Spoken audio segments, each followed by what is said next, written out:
अस्सलामुअलैकुम and welcome. This is Imtiyaz Malik और यहाँ पर मैं आपके साथ डिस्कस करूँगा mock test third on science. This test is specially made for finance account assistant but it's gonna be helpful for those who are preparing for Jammu and Kashmir police sub inspector as well. अभी तक जितने भी मैंने test upload कर रखे हैं, चाहे वो इकोनॉमिक्स का हो, स्टैट्स का हो, कंप्यूटर का हो या फिर साइंस का ही हो, ये टेस्ट उन सबसे डिफरेंट होने वाला है। वो इसलिए कि उन टेस्ट में मैं पूरा सिलेबस को में से क्वेश्चंस बनाता था, बट यहाँ पे पूरा साइंस का सिलेबस मैंने नहीं उठाया हुआ, बल्कि मैंने एक पार्टिकुलर टॉपिक उठाया हुआ है जो कि काफ़ी अंडरस्टैंडिंग वाला है, समझने वाला है, सीखने वाला है। इसलिए मैंने उसी पे 10 क्वेश्चंस बनाए हैं जो मैं आपके साथ डिस्कस करूंगा। और वो टॉपिक कौन है जिस पे मैं बात करूंगा, वो ये है mass, weight and laws of motion. ये काफ़ी सीखने वाला टॉपिक है फ्रेंड्स। तो इस वीडियो में मैं आपसे क्या बताऊंगा, आप क्वेश्चंस का आंसर तो करिए, बट साथ ही साथ जो मैं एक्स्ट्रा इन्फॉर्मेशन बोलूंगा वो भी सुनिए। आपको बहुत कुछ सीखने को मिलेगा। तो चलिए हम डिस्कस करेंगे। Question number 1, newton the SI unit of force is equal to. देखो पहले यहाँ पे जो ये न्यूटन दिया है, इसी न्यूटन को अगर मैं ऐसे लिखूं NEWTON, मतलब यहाँ पर मैंने N कैपिटल में लिखा और यहाँ पर N स्मॉल लेटर में लिखा। ये दोनों डिफरेंट चीजें हैं। ये जो न्यूटन मैंने लिखा जिसमें N कैपिटल है, ये नाम है, किसका नाम है? साइंटिस्ट का, इसाक न्यूटन। और ये जो मैंने N छोटा रखा, ये क्या है? ये नाम नहीं है, बल्कि ये क्या है? ये एक ऐसा यूनिट है किसका? फोर्स का। आप इसको N छोटा रखकर पूरा लिखो या फिर खाली N से लिखो, ये यूनिट होता है किसका? फोर्स का। अब ये फोर्स का यूनिट किसके बराबर है? ये 4 ऑप्शंस आपके सामने है। ऑप्शन क्या है? किलोग्राम पर मीटर, किलोग्राम पर metre square, kilogram metre per second, kilogram metre per second square. इसको हम करते हैं कैसे? एक पॉपुलर इक्वेशन है, सब जानते हैं फोर्स की, वो ये है F इक्वल्स टू ma। ठीक है, फोर्स बराबर होता है मास इंटू एक्सेलरेशन। अब हम जानते हैं मास का यूनिट क्या है? kg, और एक्सेलरेशन का यूनिट क्या है? Metre per second square. अब जो ये kg metre per second square है, यही यूनिट है किसका? फोर्स का। और इसी kg metre per second square को हम न्यूटन बोलते हैं। क्या बोलते हैं हम? न्यूटन बोलते हैं, या फिर खाली N से लिखेंगे।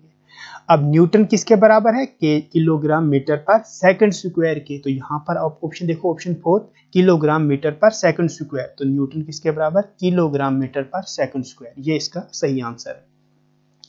Question number 2, the density of water at 4 degree Celsius is. Water की डेंसिटी पूछी है कि 4 डिग्री सेल्सियस पे कितनी होती है। पहले सीखने वाली बात यह है कि वाटर की डेंसिटी मैक्सिमम होती है कहाँ पे? 4 डिग्री सेल्सियस पे ही। अब 4 डिग्री सेल्सियस पे अगर मैक्सिमम होती है तो कितनी होती है? क्या वो 1 किलोग्राम पर मीटर क्यूब होती है, या 10 किलोग्राम पर मीटर क्यूब होती है, या फिर 100 या फिर 1000 किलोग्राम पर मीटर क्यूब? देखो इसको मैं एक विजुअलाइज कराता हूँ आपको। आप एक बॉक्स लो, क्या लो? बॉक्स।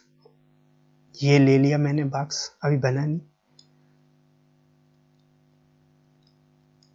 बॉक्स,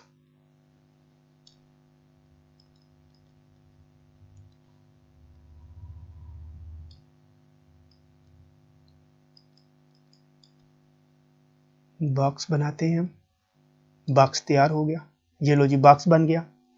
इस बॉक्स की ये लेंथ है, इस बॉक्स की ये ब्रेड्थ है, और ये इसकी क्या है? हाइट है। ठीक है ना?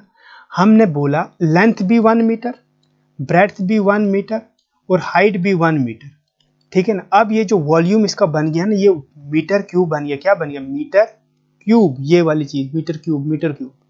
अब इसमें आप क्या डालो? पानी, H2O इन वाटर, और जिसका टेम्परेचर कितना हो? 4 डिग्री सेल्सियस।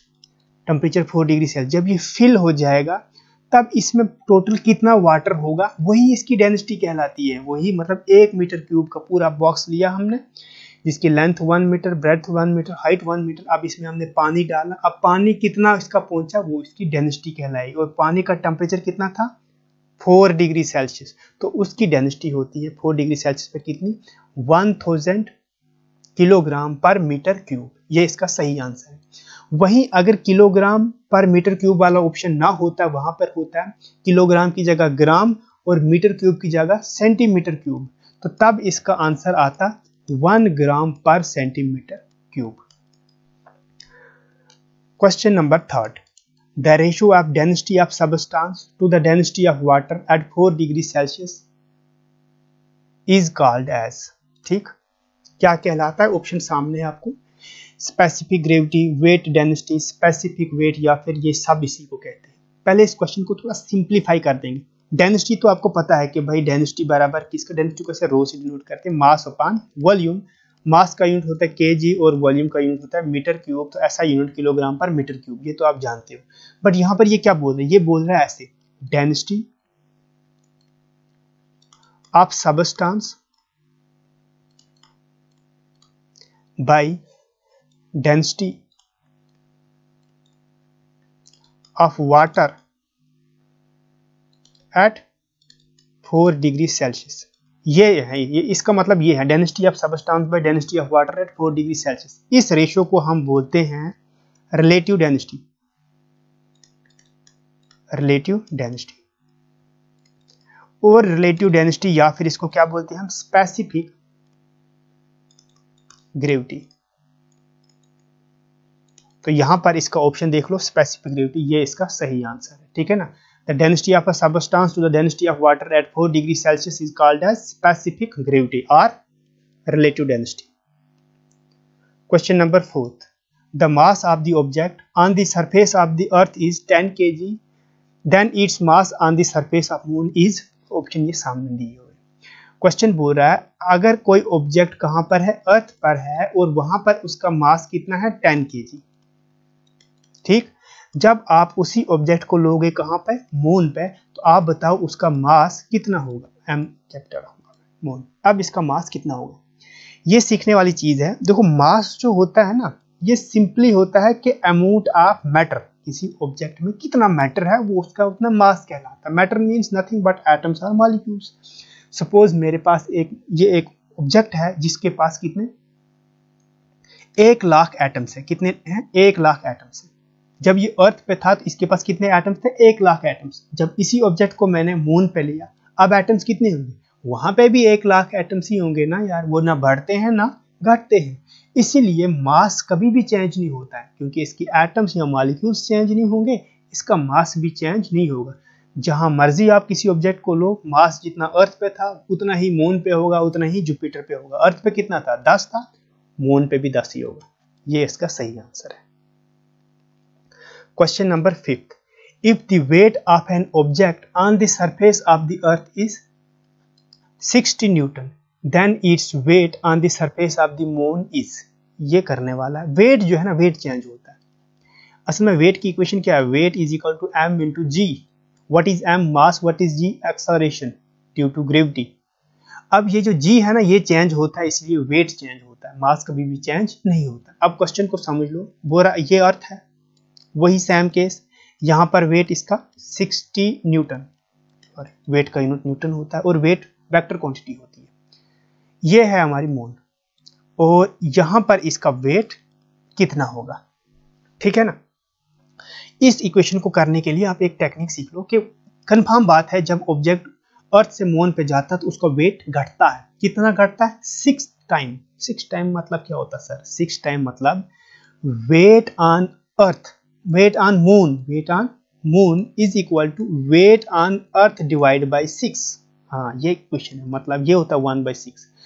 अर्थ पे कितना वेट है, 60, और मून पे कितना होगा, 60 को डिवाइड करो किससे, 6 से, तो कितना हो जाएगा, ये इसको 10 टाइम काटेगा तो मतलब 10, मतलब वेट ऑन मून कितना हो जाएगा, 10 न्यूटन। हाँ, तो 10 न्यूटन ये है ऑप्शन। ठीक है ना, अगर ऑब्जेक्ट है जिसका अर्थ पे मास 60 kg है तो वहां पर कितना होगा, 10 न्यूटन होगा।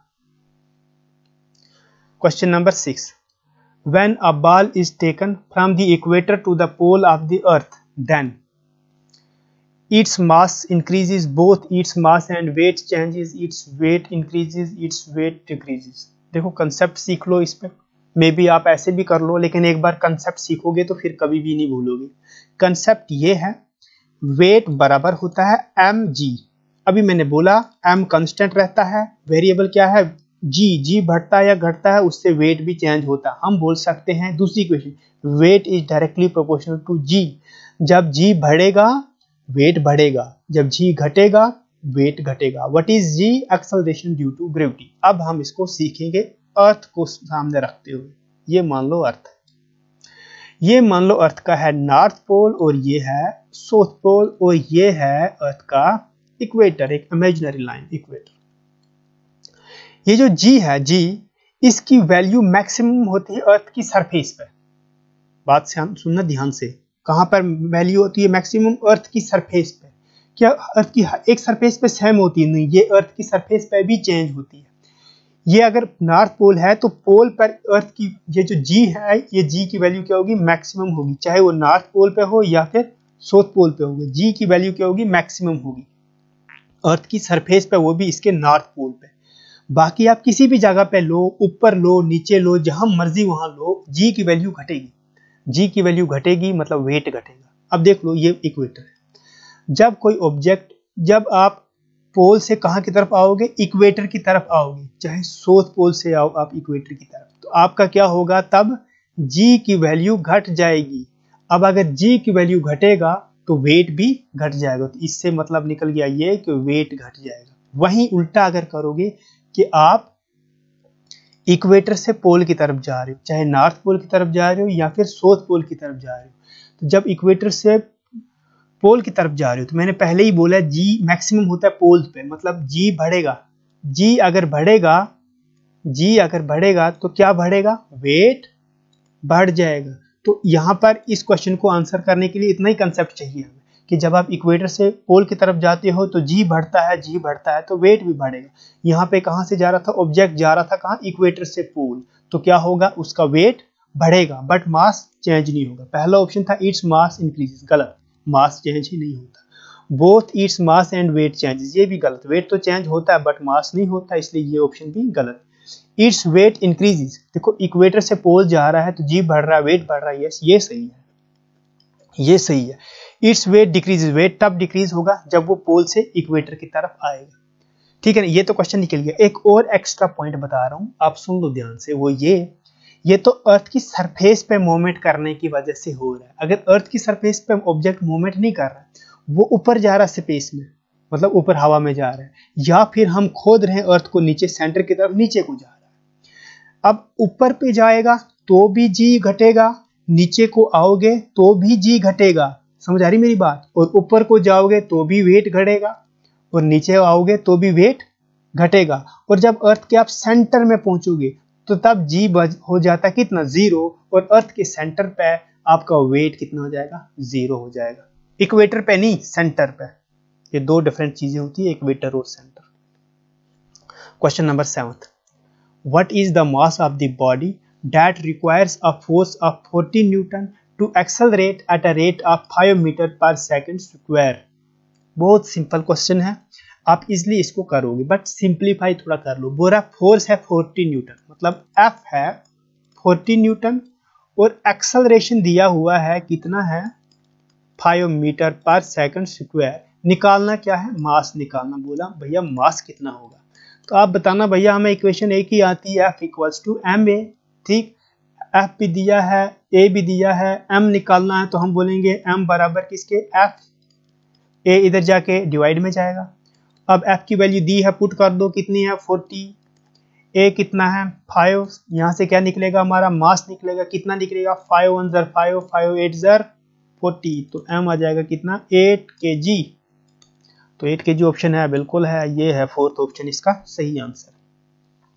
Question number 8, if the force applied on an object क्या हो जाता है? डबल हो जाता है, और मास क्या हो जाता है? आधा हो जाता है। What will be the ratio of acceleration?